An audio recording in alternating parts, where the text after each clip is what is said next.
A história da humanidade está, de um jeito bem literal, plantada na Terra. Para a gente entender como chegamos até aqui, bom, a gente precisa voltar para a primeira e mais fundamental revolução de todas, a agricultura 1.0. Vamos descobrir juntos como os primeiros agricultores, que foram verdadeiros revolucionários do seu tempo, transformaram comunidades nômades e, com isso, deram o pontapé inicial para a nossa civilização. Parece uma coisa tão simples, né? Mas essa frase, ela é tanto literal quanto metafórica. Pensa só, uma única semente, plantada de propósito na Terra, foi o que deu início a uma transformação gigantesca.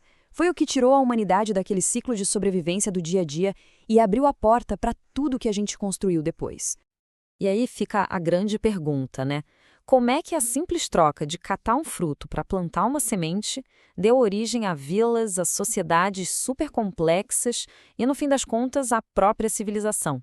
É essa trilha que a gente vai seguir agora. Olha, antes da agricultura, a vida humana era uma coisa completamente diferente. Era uma existência nômade, sabe? A vida era definida pela caça, pela coleta e por estar sempre se movendo em busca do sustento de cada dia. E aqui a diferença fica gritante. De um lado, você tem a vida nômade, grupos pequenos, sempre se mudando, sem saber o que iam comer amanhã. Do outro lado, a vida sedentária que a agricultura tornou possível.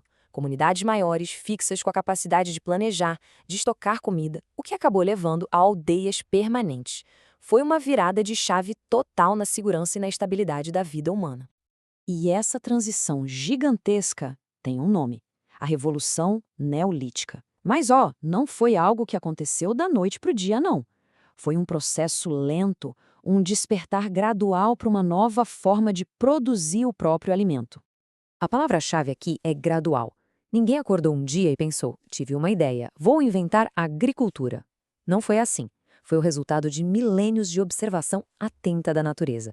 Nossos ancestrais começaram a entender os ciclos das plantas, a importância da água, do solo e, aos pouquinhos, foram aprendendo a replicar e até a melhorar esses ciclos. E essa linha do tempo aqui nos dá uma ideia do quão lento foi esse processo. Pensa só, lá por 8.000 a.C., a observação se intensifica. Leva mais de 1.000 anos para os primeiros cultivos de propósito surgirem lá no Crescente Fértil. E mais 2.000 anos até as aldeias fixas se tornarem algo comum. Foi uma transformação que se desenrolou ao longo de milênios. Bom, esse novo jeito de viver exigia um novo jeito de trabalhar, claro. E para isso, era preciso criar as ferramentas certas, usando toda a criatividade e os materiais que a natureza oferecia na época. E os materiais eram simples, mas muito eficazes. Pedra, osso e madeira formaram, assim, a base da tecnologia da agricultura no comecinho. Só bem mais tarde, com o desenvolvimento da metalurgia, é que o metal entrou em cena para criar ferramentas mais fortes e eficientes. As primeiras ferramentas eram basicamente uma extensão do corpo humano. Paus de cavar, enxadas manuais. O trabalho era todo no braço, super pesado, dependendo só da força humana para preparar o solo. Até que surge uma inovação que, olha, muda o jogo. O arado primitivo. Mesmo sendo uma peça simples de madeira, ele revolucionou o preparo da terra. Pela primeira vez, era possível revirar o solo de um jeito mais profundo e rápido do que com as mãos, o que aumentava demais o potencial de cada semente. Mas agora vem o verdadeiro pulo do gato da agricultura 1.0, a domesticação de animais de grande porte para o trabalho. Quando se conseguiu atrelar um boi a um arado, a força de trabalho se multiplicou de uma forma absurda. Isso não só aliviou o trabalho humano, mas permitiu cultivar áreas muito, muito maiores. E isso gerou mais comida e impulsionou o crescimento das comunidades. Só que o impacto dessa revolução foi muito além do campo. Plantar sementes no solo acabou, na verdade, semeando as bases para uma estrutura social totalmente nova e muito mais complexa. O legal de ver aqui é que foi tipo um efeito dominó, uma coisa levando a outra. A capacidade de produzir mais comida do que o necessário foi a faísca. Com comida estocada, nem todo mundo precisava ser agricultor. Isso abriu espaço para a especialização do trabalho.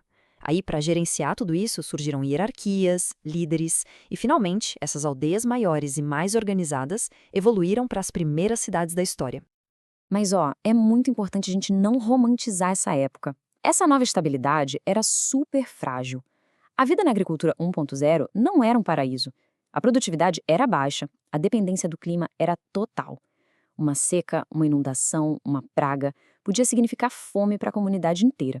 Era uma luta constante pela sobrevivência, com muito, muito trabalho pesado. Apesar de todas as dificuldades, o legado desse longo período é gigantesco. Foi a fundação, o alicerce sobre o qual todas as outras revoluções, agrícolas e sociais, foram construídas.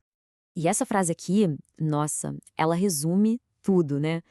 Cada cidade que a gente vê hoje, cada avanço tecnológico, cada estrutura social complexa, tudo isso tem suas raízes mais profundas lá atrás, nesse despertar da produção, nessa era da subsistência. O que nos deixa com uma pergunta para refletir.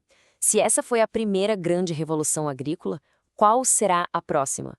A jornada da inovação que começou com uma sementinha lá atrás está longe de terminar. E entender de onde a gente veio é o único jeito de enxergar para onde estamos indo.